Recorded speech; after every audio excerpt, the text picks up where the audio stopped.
Hello friends, എല്ലാവർക്കും Shyama's recipe ബോക്സിൻ്റെ പുതിയൊരു വീഡിയോയിലേക്ക് സ്വാഗതം. ഇന്ന് ഞാൻ തയ്യാറാക്കുന്നത് ഒരു മലബാർ സ്റ്റൈൽ ചിക്കൻ കറിയാണ്. നൈസ് പത്തിരി, ഇടിയപ്പം എന്നിവയുടെയൊക്കെ കൂടെ നല്ല ബെസ്റ്റ് കോമ്പിനേഷനാണ് ഈ ചിക്കൻ കറി. കൂടാതെ ഇത് വളരെ എളുപ്പത്തിൽ തയ്യാറാക്കി എടുക്കാനുമാവും. വരും നമുക്ക് പെട്ടെന്ന് തന്നെ റെസിപ്പിയിലോട്ട് പോയാലോ. ഞാൻ ചിക്കൻ പ്രഷർ കുക്കറിലാണ് വേവിച്ചെടുക്കുന്നത്. പ്രഷർ കുക്കർ വേണമെന്ന് നിർബന്ധമില്ല, സാധാരണ പാത്രത്തിലായാലും മതി. ഞാൻ പെട്ടെന്ന് റെഡി ആവുന്നതിനായിട്ട് പ്രഷർ കുക്കറിലാണ് ഇട്ട് കൊടുക്കുന്നത്. ചിക്കൻ ആദ്യം പ്രഷർ കുക്കറിലോട്ട് ഇട്ട് കൊടുക്കാം. ഞാൻ ഏകദേശം ഒരു 250 ഗ്രാമോളം മാത്രമേ ചിക്കൻ എടുത്തിട്ടുള്ളൂ കേട്ടോ. കറിക്കാകുമ്പോൾ പിന്നെ കുറച്ച് മതിയല്ലോ. നിങ്ങളുടെ ഇഷ്ടത്തിനനുസരിച്ച് അളവ് കൂട്ടിയാലും കുഴപ്പമൊന്നുമില്ല കേട്ടോ. ഇതിലോട്ട് ഒരു മീഡിയം സൈസ് സവാള നീളത്തിലരിഞ്ഞത്, ഒരു ചെറിയ പൊട്ടറ്റോ നുറുക്കിയത്, 3 പച്ചമുളക് ഇവ ചേർത്ത് കൊടുക്കാം. പച്ചമുളകിൻ്റെ എണ്ണം നിങ്ങളുടെ എരിവിനനുസരിച്ച് കൂട്ടാൻ കേട്ടോ. നമ്മളിതിലോട്ട് പിന്നെ എക്സ്ട്രാ മുളക് പൊടിയൊന്നും ചേർക്കുന്നില്ല. കൂടെ ഒരു ചെറിയ തക്കാളി ചെറുതായിട്ട് അരിഞ്ഞും കൂടി ചേർക്കുന്നുണ്ട്. വലിയ തക്കാളിയൊക്കെ ആണെങ്കിൽ ഒരു പകുതി കഷ്ണമൊക്കെ മതിയാവും. ഇനി ഇതിലോട്ട് ഒരു 1/2 ടീസ്പൂൺ മഞ്ഞൾപ്പൊടി, 1/4 ടീസ്പൂണിനേക്കാളും കുറച്ച് കൂടുതൽ മല്ലിപ്പൊടി ഇവ ചേർക്കുന്നുണ്ട്. മല്ലിപ്പൊടി കൂടുതൽ വേണ്ട, ഒരു കളറൊന്നും ചേഞ്ച് ആവരുത്, വളരെ കുറഞ്ഞ അളവിൽ മാത്രം ചേർത്ത് കൊടുത്താൽ മതി.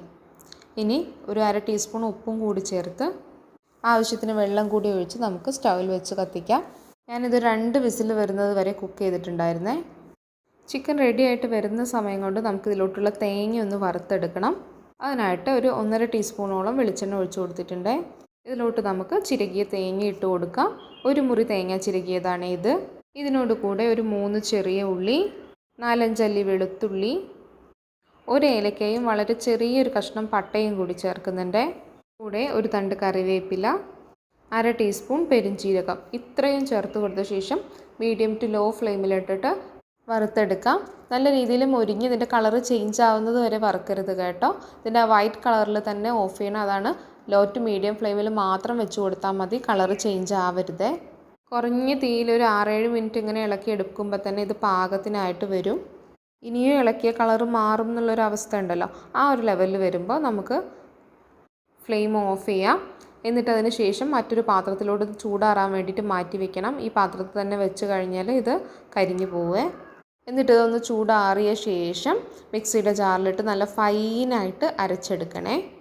ഇത് പാകത്തിനായി വന്നിട്ടുണ്ട്. ഇതിൽ കളറ് ചെറുതായിട്ട് മാറാൻ തുടങ്ങുന്നുണ്ട്. കൂടാതെ നമ്മൾ ചേർത്ത തേങ്ങയുടെ അളവ് ഒന്ന് കുറഞ്ഞ പോലെ തോന്നുന്നില്ലേ, ഈ ഒരു സമയത്ത് നമുക്ക് ചൂടാറാൻ വേണ്ടി മാറ്റി വയ്ക്കാം. നമ്മുടെ ചിക്കൻ കറി ആണെങ്കിൽ ഞാൻ കുക്കറിൽ നിന്ന് മാറ്റി നമുക്ക് കാണാനുള്ള എളുപ്പത്തിനായിട്ട് മറ്റൊരു പാത്രത്തിലോട്ട് ഒഴിച്ചു കൊടുത്തിട്ടുണ്ട്.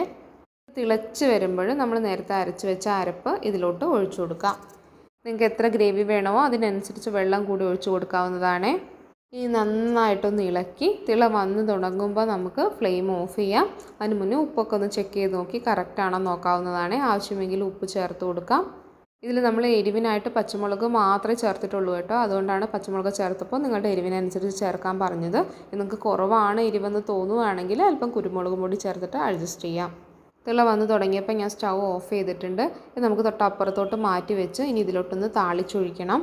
അതിനായിട്ട് പാത്രം ചൂടായി വരുമ്പോൾ നമുക്ക് എണ്ണ ഒഴിച്ചു കൊടുക്കാം. നമ്മൾ ഈ എണ്ണയൊക്കെ യൂസ് ചെയ്യുന്നതൊക്കെ വെളിച്ചെണ്ണ തന്നെ എടുക്കണേ, അപ്പോഴേ നാടൻ ടേസ്റ്റ് ഉണ്ടാവുള്ളൂ. എണ്ണ ചൂടായി വരുമ്പോൾ ഇതിലോട്ട് അരിഞ്ഞു വെച്ച് ചെറിയ ഉള്ളി ചേർക്കാം. ഒരു 5-6 ഉള്ളി എടുത്തിട്ടുണ്ട്. ഇതും ലോ ഫ്ലെയിമിലിട്ട് തന്നെ മൂപ്പിച്ചെടുക്കണേ, അതല്ലെങ്കിൽ പെട്ടെന്ന് കരിഞ്ഞു പോവും, ഇതിൻ്റെ കറക്റ്റ് ഫ്ലേവർ കിട്ടില്ല. അത് മാറി വന്നിട്ടുണ്ട്. ഈ സമയം നമുക്ക് ഫ്ലെയിം ഓഫ് ചെയ്ത് നമുക്കിത് ചിക്കൻ കറിയിലോട്ട് ഒഴിച്ചു കൊടുക്കാം. അങ്ങനെ വളരെ എളുപ്പത്തിൽ ടേസ്റ്റി ആയിട്ടുള്ള ചിക്കൻ കറി റെഡിയായി കിട്ടിയിട്ടുണ്ട്. ഈ ചിക്കൻ കറി സാധാരണയായിട്ട് തയ്യാറാക്കാറുള്ളത് നമ്മുടെ റംസാൻ സമയത്തൊക്കെ നോമ്പ് തുറയ്ക്ക് പത്തിരിയുടെ കൂടെയൊക്കെ കഴിക്കാനാണ്. ഓവർ മസാലയും സ്പൈസസും ഒന്നും ചേർക്കാത്തത് കൊണ്ട് തന്നെ വയറിനൊക്കെ കഴിക്കുമ്പോൾ നല്ല സുഖമായിരിക്കും. സാധാരണ ചിക്കൻ കറിയൊക്കെ കഴിക്കുമ്പോഴുള്ള അസ്വസ്ഥതകളൊന്നും ഈ ഒരു കറിക്ക് ഉണ്ടാവില്ല. ഇതിൻ്റെ ടേസ്റ്റും ഈ ഒരു കോമ്പിനേഷനും അടിപൊളിയാണ് കേട്ടോ. എല്ലാവരും ഇതുപോലെ തയ്യാറാക്കി നോക്കി ഫീഡ്ബാക്ക് കമൻ്റായിട്ട് അറിയിക്കാൻ മറക്കല്ലേ.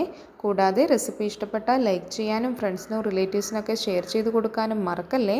ചാനൽ ഇതുവരെ സബ്സ്ക്രൈബ് ചെയ്യാത്ത കൂട്ടുകാരുണ്ടെങ്കിൽ സബ്സ്ക്രൈബ് കൂടി ചെയ്തൊന്ന് സപ്പോർട്ട് ചെയ്യണേ. വീണ്ടും പുതിയൊരു അടിപൊളി റെസിപ്പിയായിട്ട് കാണാം. താങ്ക്